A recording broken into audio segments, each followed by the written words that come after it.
على رسوله الكريم أما بعد فأعوذ بالله من الشيطان الرجيم بسم الله الرحمن الرحيم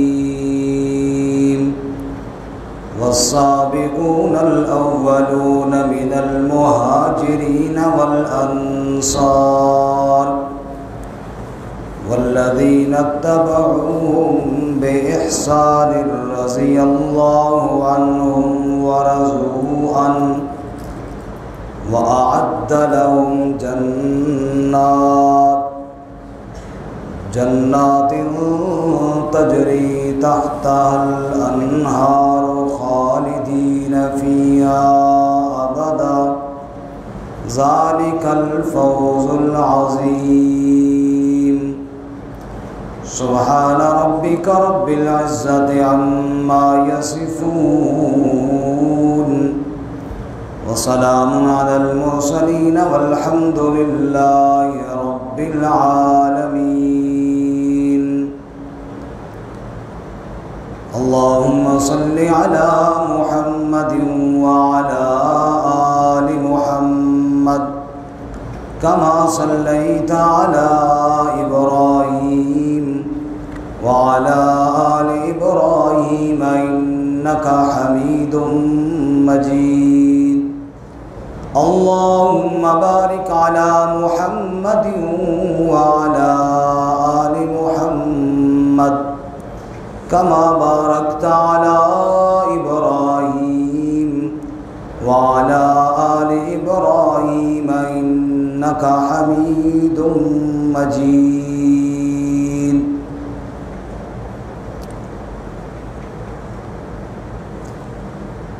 پاکیزہ جس کی سوچ ہے حکم قرآن کی طرح پاکیزہ جس کی سوچ ہے حکم قرآن کی طرح ملتا ہے کون موت سے عثمان کی طرح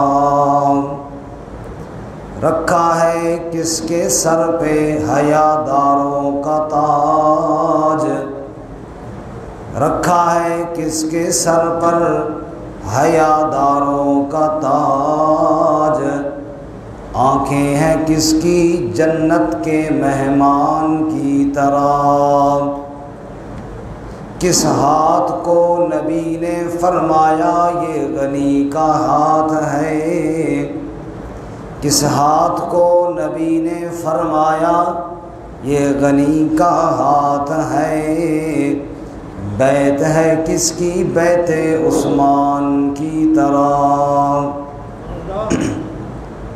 معزز سامعین دوستوں اور بزرگوں اور بھائیوں آج ذوالحجہ کی 19 تاریخ ہے ذوالحجہ کی 18 تاریخ کو رسول اللہ صلی اللہ علیہ وسلم کے دور داماد حضرت سیدنا عثمان ذو النورین رضی اللہ تعالیٰ عنہ کا یوم شہادت ہے۔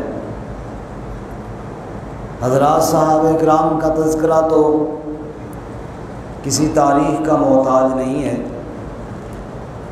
ہمارے پاس اسلام کے جو نقشے اور نمونے موجود ہیں یہ انہی حضرات کی محنتیں ہیں اور انہی کے پہنچائے ہوئے یہ دین ہم تک پہنچا ہے۔ تاہم ان کے ایام اور شہادت کے دنوں پر چونکہ ان کی یاد تازہ ہوتی ہے اس لیے حضرات علماء کرام ان کا تذکرہ دوبارہ کرتے ہیں۔ آج کی اس مختصر نشست میں ہم بھی سیدنا عثمان ذو النورین رضی اللہ تعالیٰ عنہ ان کی صفات اور ان کے عظیم کارنامے مختصر عرض کریں گے۔ اللہ تعالیٰ ہمیں بھی ان کے نقش قدم پر چلنے کی توفیق عطا فرمائے۔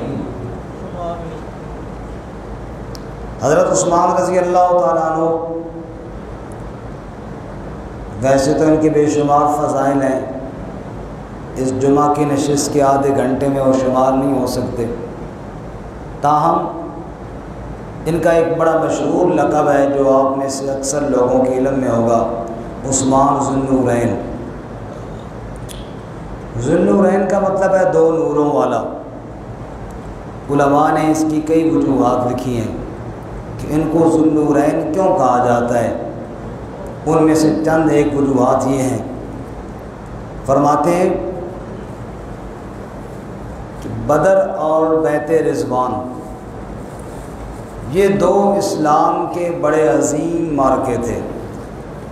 معرکہ بدر بھی اسلام کا پہلا معرکہ تھا، اور جو اس میں شریک ہوئے اللہ تعالیٰ نے ان سے اپنی رضا کا اعلان فرمایا۔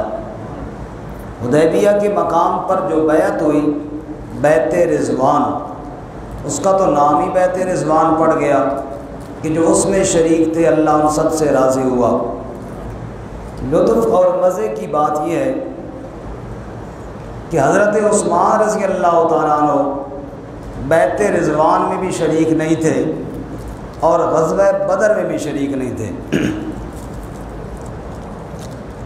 اور غزوہ بدر میں شریک اس لیے نہیں تھے کہ حضرت سیدنا عثمان رضی اللہ تعالیٰ عنہ کی اہلیہ نبی اکرم صلی اللہ علیہ وسلم کی لخت جگر حضرت سیدہ رقیہ رضی اللہ تعالیٰ عنہ بیمار تھی، تو اللہ کے نبی صلی اللہ علیہ وسلم نے خود ان کو حکم دیا کہ آپ شریک نہ ہوں، آپ گھر میں رہیں اور رقیہ کا خیال کریں اور علاج معالجہ کریں۔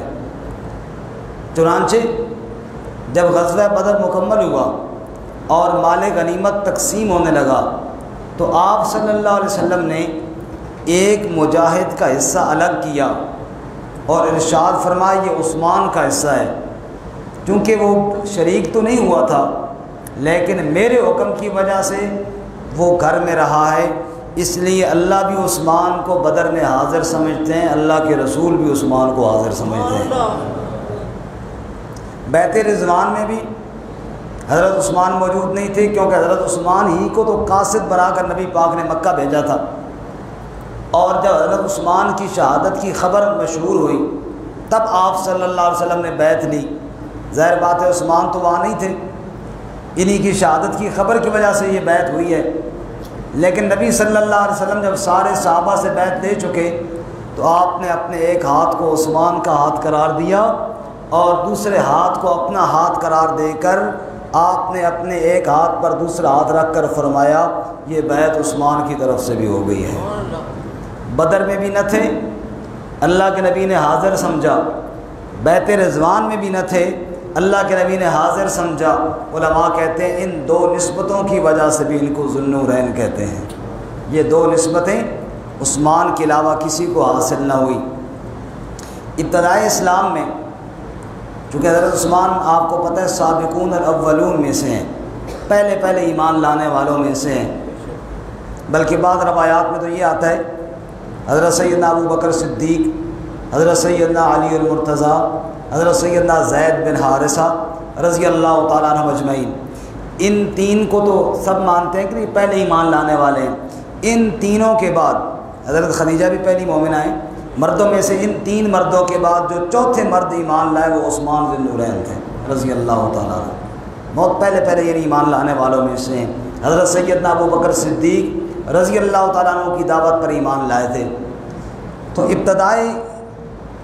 ابتدائی دور میں جو ایمان لائے ان میں سے بعض کو یہ سعادت بھی نصیب ہوئی کہ انہوں نے ہجرت حبشہ بھی کی ہے۔ یہ اکثر صحابہ کو یہ سعادت نصیب نہ ہوئی، چند ایک صحابہ کو ہوئی، ان میں حضرت عثمان بھی ہیں رضی اللہ تعالیٰ عنہ۔ پھر جو فتح مکہ کے بعد ایمان لائے ان کو تو ہجرت مدینہ بھی نصیب نہ ہوئی، لیکن عثمان رضی اللہ تعالیٰ عنہ کو ہجرت حبشہ بھی نصیب ہوئی، ہجرت مدینہ بھی نصیب ہوئی۔ یہ دو ہجرتیں بھی نسبت ہے ذو النورین کی کہ دو نور ہیں، دو ہجرتیں، ذو ہجرتین۔ آپ نے ہجرت حبشہ بھی فرمائی اور آپ نے ہجرت مدینہ بھی فرمائی، یہ دونوں سعادتیں بھی عثمان کے حصے میں آئی ہیں۔ بعض علماء فرماتے کامل الحیاء والایمان، ہمارے خطبے میں بھی کہتے ہیں کامل الحیاء والایمان سیدنا عثمان ابن عفان رضی اللہ تعالی عنہ۔ ایمان بھی کامل، حیا بھی کامل، اور یہ دو صفتیں بھی عثمان کی بڑی کامل تھیں۔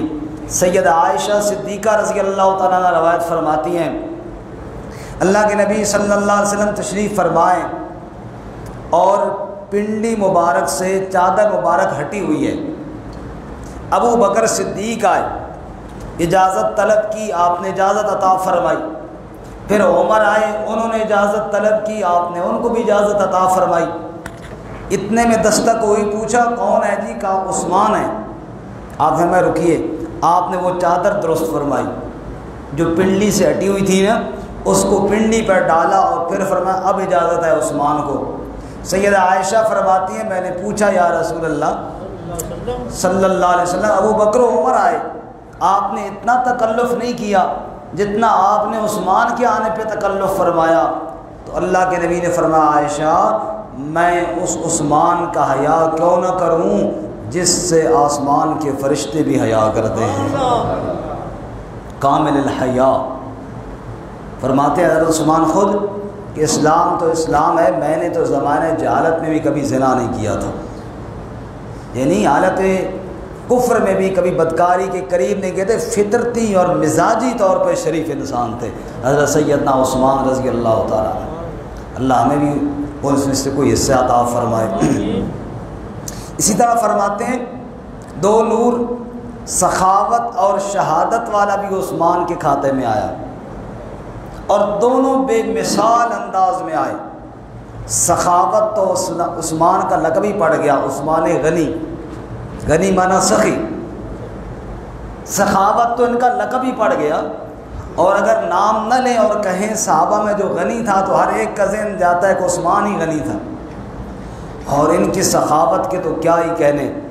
مدینہ منورہ میں بیر روما جو ایک یہودی کے قبضے میں تھا، میٹھے پانی کا ایک ہی کنواں تھا، صحابہ کرام کو پانی کی تنگی محسوس ہوئی تو عثمان ہی وہ شخص تھے جنہوں نے وہ کنواں خرید کر کے سارا مسلمانوں کے لیے وقف فرما دیا تھا۔ معلوم ہو جہاں مسلمانوں کے لیے پانی کی تنگی ہو وہاں پانی کے کنویں یا پانی کا انتظام کرنا بھی میرے نبی کے اس لاڈلے اور دور داماد حضرت عثمان کی صفات میں سے ہے۔ اللہ ہمیں بھی یہ صفات اختیار کرنے کی توفیق عطا فرمائے۔ مسجد نبوی میں مجمع زیادہ ہونے لگا، جگہ تنگ پڑ گئی۔ اللہ کے نبی صلی اللہ علیہ وسلم نے فرمایا اگر کوئی ایسا شخص ہو جو یہ مسجد نبوی کے ساتھ والی زمین خرید کر کے مسجد نبوی میں شامل کر دے تاکہ مسجد کھلی ہو جائے تو اس کے لیے اللہ تعالیٰ جنت میں گھر بنائیں گے۔ تو حضرت عثمان رضی اللہ تعالیٰ عنہ نے اپنے مال سے، اپنے پیسوں سے وہ مسجد نبوی کی ساتھ والی زمین خرید کر کے مسجد نبوی میں شامل کر کے ہمیشہ کے لیے جنت میں گھر پکا کروا لیا۔ آج بھی جو مسجد نبوی کی زیارت کے لیے جاتے ہیں اللہ ہم سب کو بار بار نصیب فرمائے، حرمین کی رونقیں اللہ تعالیٰ بحال فرمائے۔ وہاں حضرت عثمان رضی اللہ تعالیٰ عنہ کی خریدی ہوئی زمین، اس میں بھی ضرور نماز پڑھتے ہوں گے اور ضرور وہاں جاتے ہوں گے، اور سخاوت عثمان کا تذکرہ اور چرچا آج بھی وہاں حرمین میں ہو رہا ہے۔ تبوک کا موقع تھا جس کو جیش العسرہ کہا جاتا ہے، یہ ایک تنگی کا سفر تھا، مشکل سفر تھا، جس میں سفر لمبا تھا، سواریاں کم تھیں، اور ایک ایک اونٹ پر تین تین مسلمان باری باری سوار ہوتے تھے۔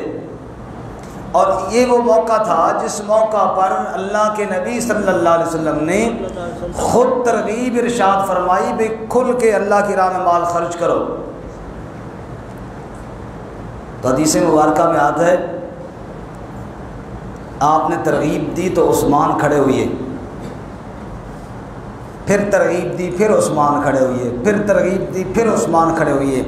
ایک روایت میں آتا ہے کہ حضرت سیدنا عثمان رضی اللہ تعالیٰ عنہ نے 300 اونٹ سامان سمیت، اور ایک روایت میں آتا ہے پورا 1000 اونٹ سامان سمیت آپ نے مجاہدین کے لیے وقف کیا تبوک کے موقع پر۔ اور آپ صلی اللہ علیہ وسلم خوش ہوئے اور خوش ہو کر فرمایا ما ضر عثمان ما عمل بعد اليوم، آج کے بعد اگر عثمان سے کوئی قصور ہو بھی جائے تو اللہ معاف کرے گا اس کو۔ یہ سخاوت تھی۔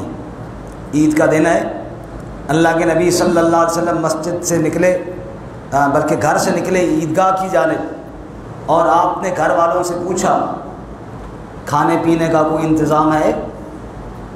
کہ یا رسول اللہ آج تو گھر میں کچھ بھی نہیں ہے۔ آپ صلی اللہ علیہ وسلم کو تھوڑی پریشانی اس وجہ سے ہوئی کہ آج عید کا دن ہے اور کئی فقراء آتے ہیں اللہ کے نبی کے گھر کہ نبی کے پاک کے گھر کھانا مل جائے گا، اور یہاں تو حالت یہ ہے کہ خود فاقے چل رہے ہیں، تو وہ جو فقراء اور مساکین آئیں گے وہ بیچارے مایوس ہو کے واپس جائیں گے۔ اللہ کے نبی عید سے واپس آئے تو دیکھ کر حیران رہ گئے کہ غریبوں اور مسکینوں کی ایک لمبی قطار ہے اور بڑی تعداد ہے جو اللہ کے نبی کے گھر سے راشن اور کھانا لے کر جا رہے ہیں۔ ہم بڑے حیران ہوئے کہ ابھی تو عید کی نماز سے پہلے تو گھر والے بتا رہے تھے کھانا ہے ہی کوئی نہیں اپنے کھانے کے لیے بھی، اور ابھی اس قدر آ گیا ہے کہ تقسیم کیا جا رہا ہے۔ آپ نے پوچھا یہ کھانا کہاں سے آیا جو تقسیم ہو رہا ہے؟ کہا جی حضرت عثمان نے گلے کے لدے ہوئے 10 اونٹ آپ کے گھر میں عید والے دن کا ہدیہ اور تحفہ بھیج دیا ہے۔ آپ فرمانے لگے اللہم انی رضیت عثمان فرض عنہ، اے اللہ میں عثمان سے راضی ہوں، تو بھی عثمان سے راضی ہو جا، رضی اللہ تعالی۔ عید والے دن اللہ کے نبی صلی اللہ علیہ وسلم کے اس پیارے صحابی کا یہ عمل بھی قابل تحسین ہے۔ تو میں یہ کر رہا تھا سخاوت والا نور بھی کوٹ کوٹ کے عثمان میں بھرا ہوا تھا، اور پھر رہی بات شہادت والی، وہ بھی عثمان جیسی کسی کو نہ ملی، قرآن کی تلاوت کرتے ہوئے شہید ہو گئے۔ سبحان اللہ، سارے بولو سبحان اللہ۔ قرآن کے ساتھ تو ایسا شغف تھا نا عثمان کو رضی اللہ تعالی عنہ کہ جب باغیوں نے حضرت عثمان کا گھیراؤ کر لیا حج کے ایام میں، جب مسلمان حج کے لیے چلے گئے مدینہ سے، تو باغیوں کو حضرت عثمان کو شہید کرنے کا اس سے اچھا موقع کوئی نہ ملا۔ انہوں نے سوچا کہ مدینہ میں اکثر مسلمان تو ہیں نہیں، وہ تو حج کے لیے مکہ گئے ہوئی ہیں، ان دنوں میں حضرت عثمان کو شہید کر دیا جائے۔ چنانچہ انہوں نے آپ کے گھر کا محاصرہ کیا اور حضرت عثمان رضی اللہ تعالیٰ عنہ پہ کھانا اور پانی بند کر دیا۔ حضرت عثمان نے فرمایا بھی تھا جانتے ہو کہ بیر روما کا کنواں میں نے خرید کر وقف کیا تھا، لیکن شرم نہیں آتی کہ اسے کنویں کا پانی مجھ پر بند کر رہے ہو؟ مسجد نبوی کی زمین میں نے خرید کر وقف کی تھی، شرم نہیں آتی کہ اسے مسجد نبوی میں نماز پڑھنے سے مجھے روک رہے ہو؟ اور نبی پاک نے اپنا ہاتھ میرا ہاتھ بتایا تھا، اور شرم نہیں آتی کہ اسی نبی کے شہر میں مجھے قتل کرنا چاہتے ہو؟ اور سنو، مسلمان آدمی کا قتل تو جائز نہیں ہے، ہاں وہ دین سے پھر جائے، مرتد ہو جائے پھر جائز ہے۔ تو میں نے تو جب سے اپنا ہاتھ اللہ کے نبی کے ہاتھ میں دیا ہے، میں نے تو کفر کی جانب جانے کا کبھی سوچا بھی نہیں ہے، اور تمہیں یقین نہیں آتا تو دوبارہ کلمہ پڑھ کے تمہیں سناتا ہوں، اشہد ان لا الہ الا اللہ واشہد ان محمدا عبدہ ورسولہ۔ ہاں قتل کیا کرنا جائز ہے اس کا جو شادی شدہ زنا کرے، 4 گواہوں نے دیکھا ہو اور گواہی دیں، اس کو رجم کیا جاتا ہے۔ ارے میں نے تو کبھی جہالت میں زنا نہیں کیا تھا، اسلام کے بعد تو بڑے دور کی بات ہے، اور قتل کرنا جائز ہوتا ہے قاتل کا۔ میں نے تو کبھی نہ حق کسی کی مکھی کو نہیں مارا، کسی انسان کو کہاں قتل کیا ہے، مجھے کیوں قتل کرنا چاہتے ہو؟ بہرکیف باغیوں نے جب گھیراؤ کیا تو حضرت عثمان قرآن کی تلاوت کر رہے تھے، جو مکہ کے میوزیم میں آج بھی قرآن موجود ہے۔ حضرت عثمان اس آیت پر پہنچے پہلے سپارے کی، فرمایا فَسَيَكْفِيكَهُمُ اللَّهُ وَهُوَ السَّمِيعُ الْعَلِيمُ۔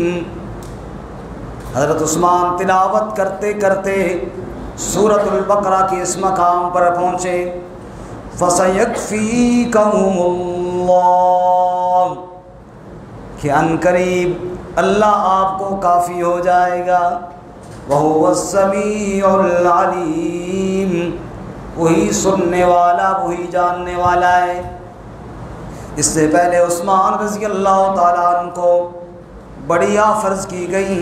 حضرت سیدنا امیر معاویہ رضی اللہ تعالیٰ عنہ شام سے پیغام بھیجتے ہیں، اے امیر المومنین، اگر یہ لوگ آپ کے اوپر ناراض ہیں اور آپ کو شہید کرنا چاہتے ہیں، آپ مکہ سے آپ مدینہ سے شام تشریف لے آئیں، یہاں ہم آپ کی حفاظت فرمائیں گے.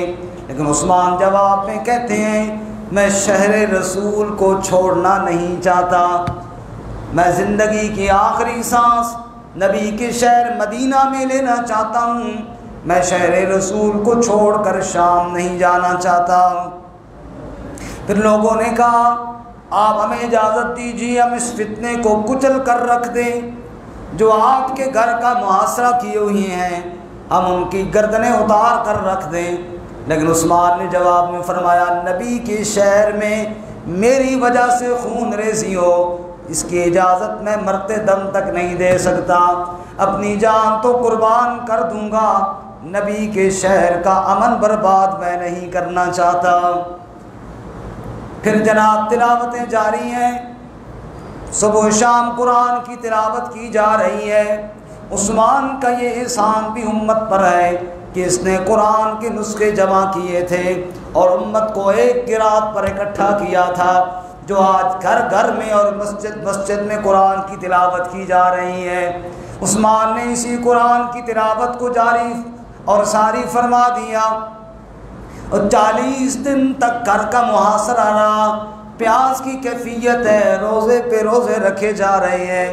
حضرت عثمان نے فرمایا، مجھے یوں لگتا ہے میرا شہادت کا وقت بڑا قریب آ گیا ہے. کہا کیسے؟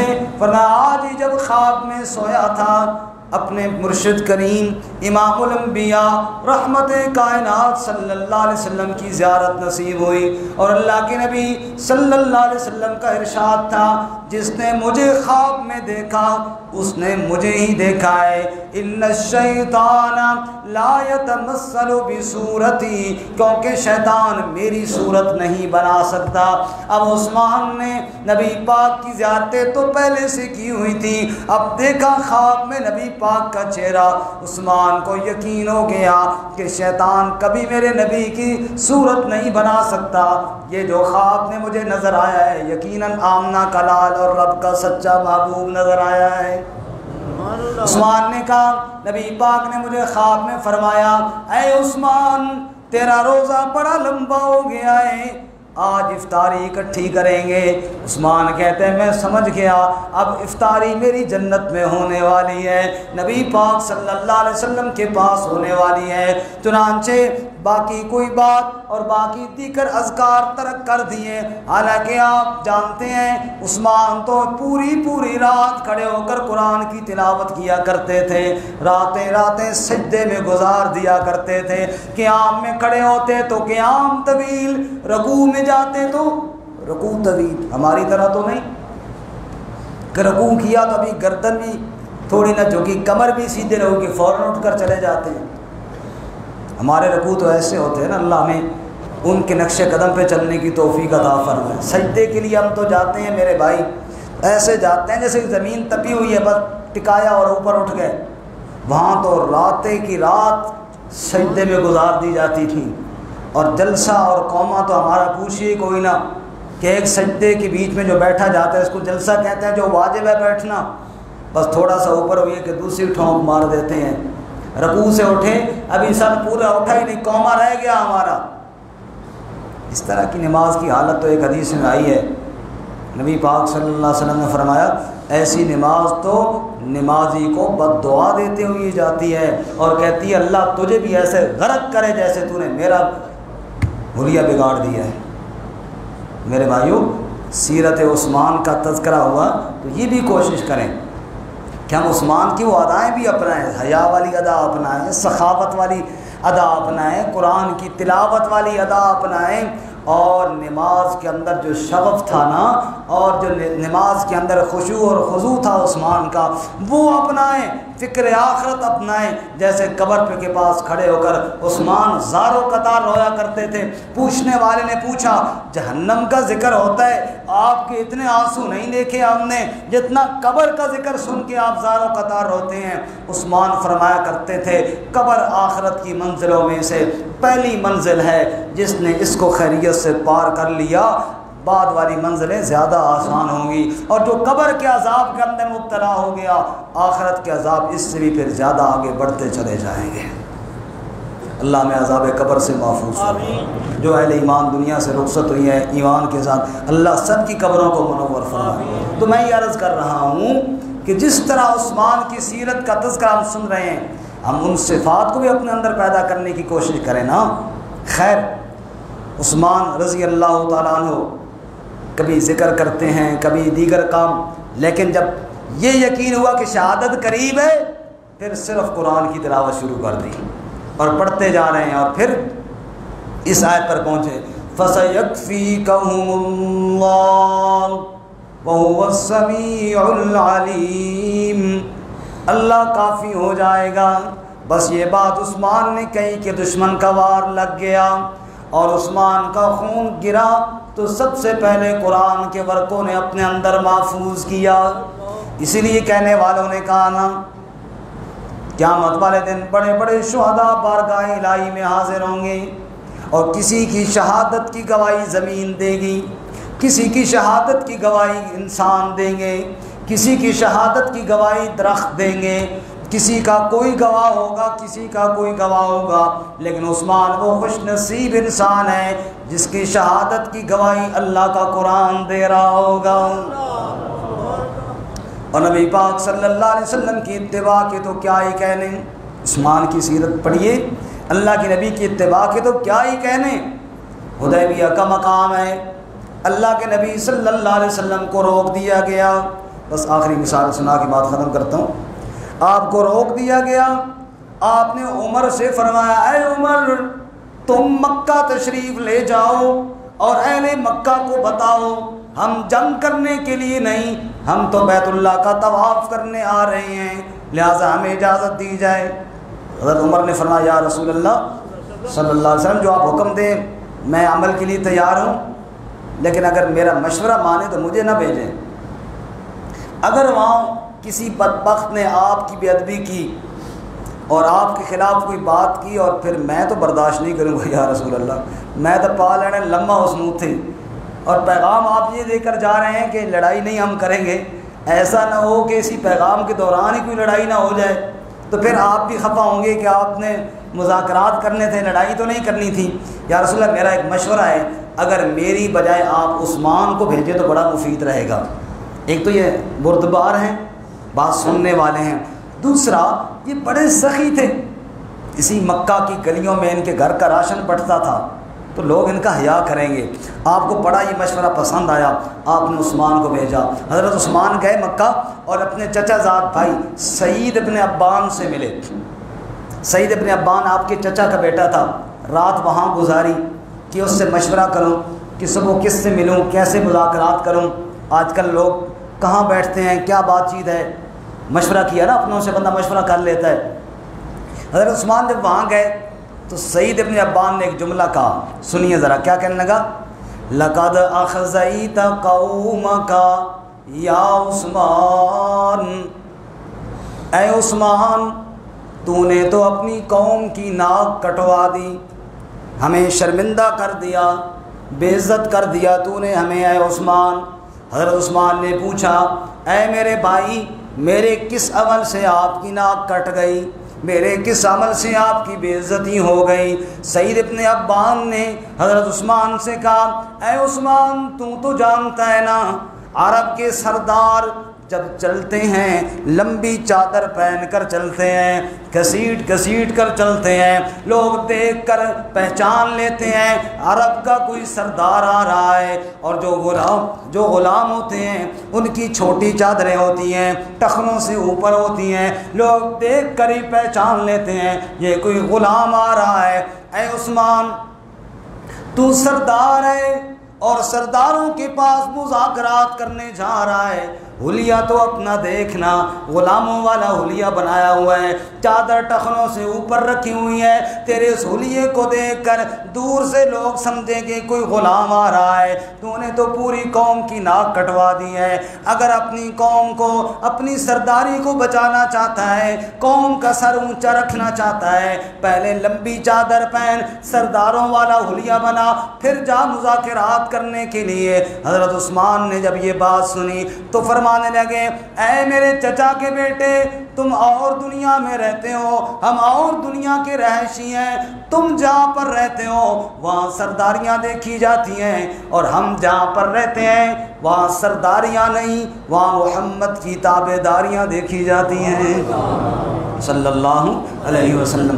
میں نے اللہ کے نبی صلی اللہ علیہ وسلم کی چادر کو پلیوں تک دیکھا ہے، ٹخنوں سے اوپر دیکھا ہے، میں وہاں سردار بن کے مذاکرات کرنے نہیں جا رہا، وہاں میں محمد کا غلام بن کے مذاکرات کرنے جا رہا ہوں۔ محمد کی غلامی ہے شرط آزاد ہونے کی، خدا کے دامن توحید میں آباد ہونے کی۔ اگر ہم غلامیاں محمد کی اختیار کریں گے، اسی کے اندر ہماری کامیابی ہے۔ تو یہ مشورہ رہنے دے، یہ بات چھوڑ، چادر کہاں ہونی چاہیے، لباس کیسا ہونا چاہیے، لباس میں اور چادر میں ہم تیرے مشورے کو نہیں مانیں گے، لباس میں ہم آمنہ کی لال کی سنت کو مد نظر رکھیں گے، اس لیے لباس تو میرا اسی طرح رہے گا۔ تو بتا مذاکرات کس سے کرنے ہیں؟ اب وہ چپ ہو گیا، آپ چلے گئے سرداروں کے پاس، بات چیت ہوئی، واقعی انہوں نے بڑا احترام کیا عثمان کا، اور کہنے لگے اے عثمان، مکہ کی گلی گلی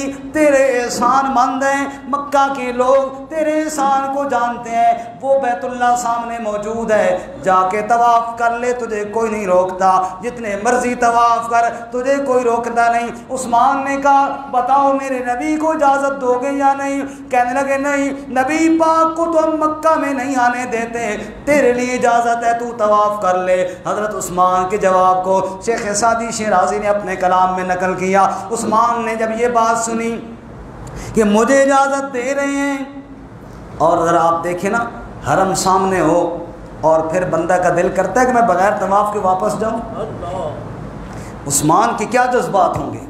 عثمان نے جب دیکھا مجھے اجازت دے رہے ہیں طواف کی، لیکن میرے نبی کو اجازت نہیں دے رہے ہیں، شیخ سعدی فرماتے ہیں عثمان نے جواب میں کہا طواف حرم بے رسول خدا نباشد بر پیرواں نشروا، نبی پاک کو اجازت نہ ہو عثمان طواف کرے بیت اللہ کا، یہ کام ہم سے بابا نہیں ہوگا۔